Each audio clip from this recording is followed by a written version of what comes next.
Welcome to Cardboard Castle Games, episode 4 of Commander Deck Review. Last time we did the Ur-Dragon, time before that we did Yuriko. This time I thought we would swap on over to some legendary creatures. Commander for this one is Jodah The Unifier. Legendary creatures you control get +X/+X, where X is the number of legendary creatures you control. Sounds pretty good. He costs Wooburg and he's a 5/5. Whenever you cast a legendary spell from your hand, exile cards from the top of your library until you exile a legendary non-land card with lesser mana value. You may cast that card without paying its mana cost. Put the rest on the bottom of your library in a random order. That right there is broken. You know how many games that has went so bad for my opponents just because they could not keep him off of the battlefield? He is a commander that whenever he hits, he must die. If he does not die and you give him even 1 to 2 turns, if you give him definite 2 turns, it's almost out of your hands unless you have a good board wipe. Even at that, it can get stupid real fast. Kill on sight commander. But today we're going to explain how we built him, how I run him. He is my personal commander. So we got him in the command zone. We got Maelstrom Archangel. Not a legendary, but whenever it deals combat damage to a player, you may cast a spell from your hand without paying its mana cost. I like the value. Knight of New Alara. Each other multicolored creature you control gets +1/+1 for each of its colors. So you got a creature that's got 4, it gets 4 +1/+1 counters on it. That's a lot of good value there. Get some big creatures on the battlefield. And then we got Rona, Herald of Invasion. Whenever you cast a legendary spell, untap Rona. Tap, draw a card, then discard a card. So it's pretty much just one of those things where you can just keep on going through your deck, your hand. You can kind of just do some stuff, maybe get some different options, maybe a different way that you might want to play your turn just off of Rona. And then we got Emoti, Celebrant of Bounty. Cascade. Spells you cast with mana value 6 or greater have Cascade. So that's Cascade on top of the Jodah trigger. Dejiru and Hazaret. As long as you have 1 or fewer cards in your hand, Dejiru and Hazaret has Vigilance and Haste. Whenever Dejiru and Hazaret attacks, look at the top 6 cards of your library. You may exile a legendary creature card from among them. Put the rest on the bottom of your library in a random order. Until the end of turn, you may cast the exiled card without paying its mana cost. As I said, getting a lot of value. Marchesa, the Black Rose. This one gets stupid. This is where things can get stupid so fast. So she has Dethrone. Whenever this creature attacks the player with the most life or tied for the most life, put a +1/+1 counter on it. Other creatures you control have Dethrone. Perfect. Wonderful. Great. Everything has Dethrone that we have. Here's the catch. Whenever a creature you control with a +1/+1 counter on it dies, return that card to the battlefield under your control at the beginning of the next end step. So they're not dying? Is that what you're telling me? They're just going to keep coming back? Yes, Marchesa, kill on sight, unless you want more problems in the future. Gahaji, Honored One. Whenever a creature attacks 1 or more of your opponents or a planeswalker an opponent controls, that creature gets +2/+0. Galton Maverin. Thoraxi Mundar. Let's make our opponent sacrifice some creatures. Shirak, Dragonclaw. This spell can't be countered. Creatures spells you control can't be countered. Other creatures you control have trample. So let's give our big legendary creatures that has +X/+X for how many ever is on the battlefield trample. Why not? Let's get through. Arnie Metalbrow. Whenever a creature you control attacks or a creature enters the battlefield under your control attacking, you may pay 1 and a red. If you do, you may put a creature card with mana value less than that creature's mana value from your hand onto the battlefield tapped and attacking. Kogla and Yadaro. Ramos the Dragon Engine. Pretty much any staple for any 5-color deck. It gives so much value because whenever you cast a spell, put +1/+1 counter on Ramos. For each of that spell's colors, remove 5 +1/+1 counters from Ramos, add double Wooburg. And then Aurelia the War Leader. How about we get some more combat phases here?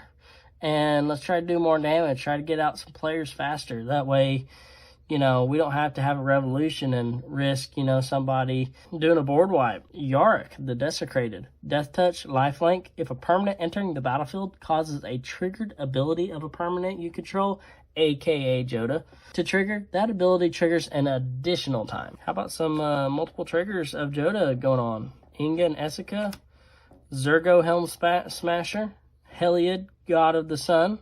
Other creatures you control have Vigilance. Jodah, Archmage Eternal. You may pay Wooburg rather than the mana cost for spells you cast. Tajik, Blade of the Legion. Ruach Thar the Unbound, because we don't want them. We want to punish them for playing anything other than creatures. This is creature heavy. This is what we want. This is what we want to do. And this is what we want everybody else to do. No spells allowed at this table unless you want to take the 6 damage. Then we got Kethis, the Hidden Hand. Legendary spells you cast cost 1 less to cast. Sounds wonderful. Exile 2 legendary cards from your graveyard until the end of turn. Each legendary card in your graveyard gains. You may play this card from your graveyard.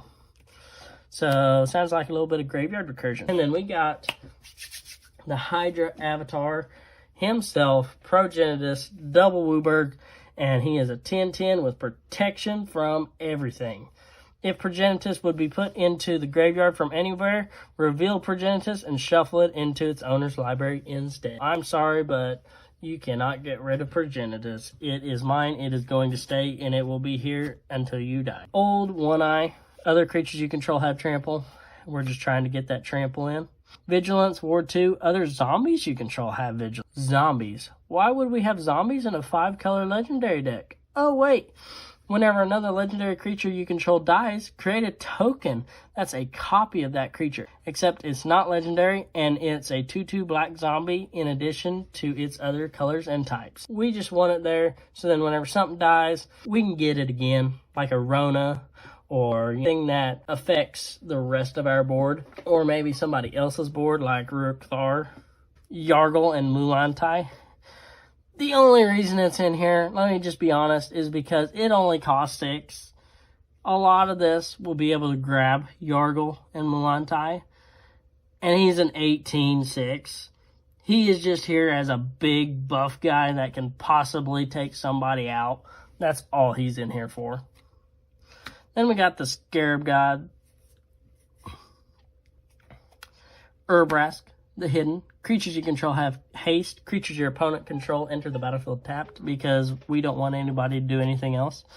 Thalia, Guardian of Thraben. Non-creature spells cost 1 more to cast, because we want to cast creature spells. Animar, Soul of Elements. Protection from white and from black. Whenever you cast a creature spell, put a +1/+1 counter on Animar. Sounds wonderful. Creature spells you control cast 1 less to cast for each +1/+1 counter on Animar. So now we're casting all of these creatures cheaper and still getting the trigger off of Jodah, and we're doing it multiple times per turn. That's what we want. We want to get the most value out of every single turn, and we want to explode fast and hit hard, hit fast. Because trust me, you're going to be target number 1. Storvald, Frost Giant, Ward 3. Other creatures you control have Ward 3.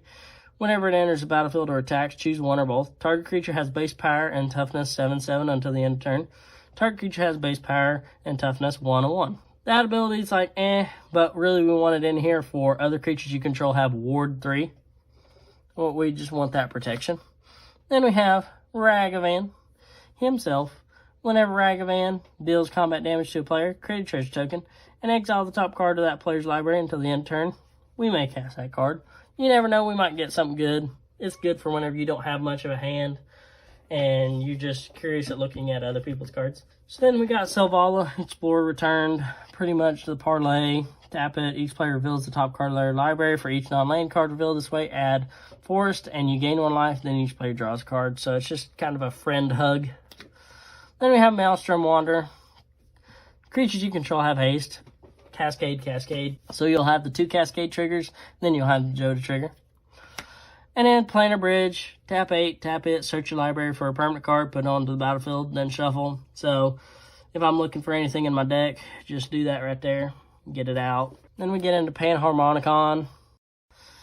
Yeah, because we want more things entering the battlefield to cause more triggered abilities, so then we can do it an additional time, just like Yark.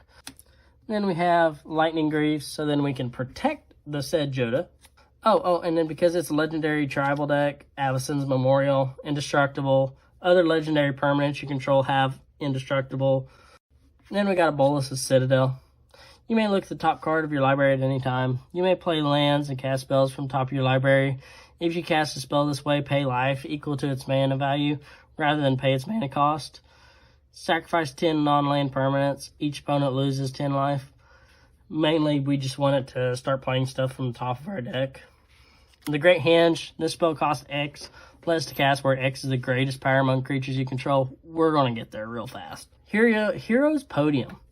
Each legendary creature you control gets +1/+1 for each other legendary creature you control.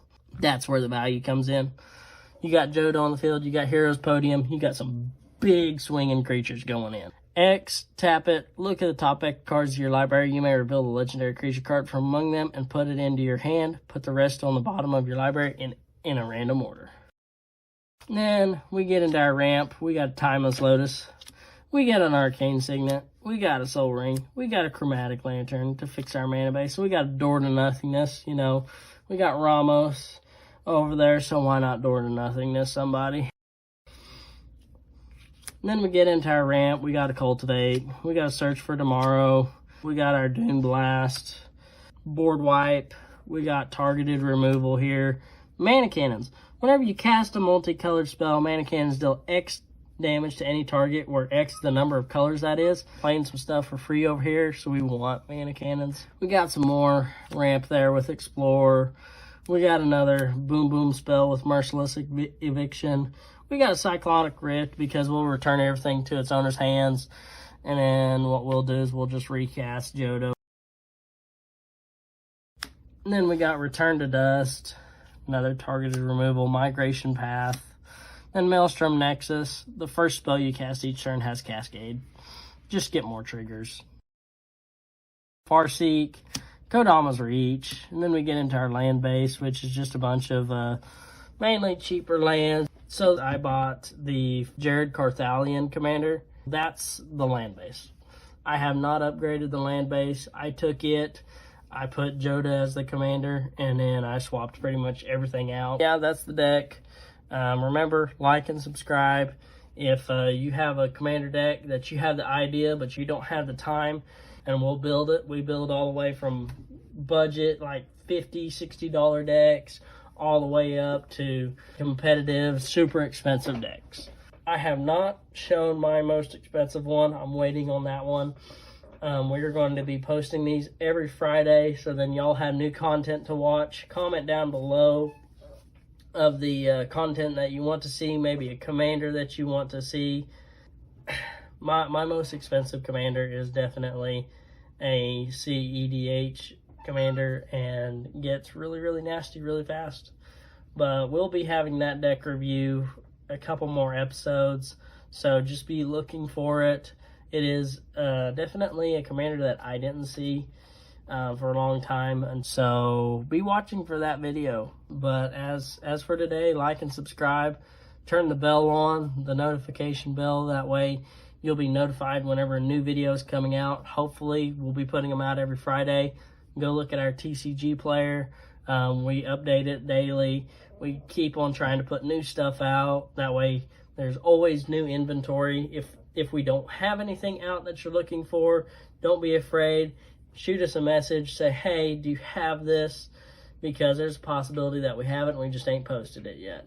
So if you could, like, subscribe, go onto our Facebook, leave us a review, go to our TCGplayer store, look at it, and until next time.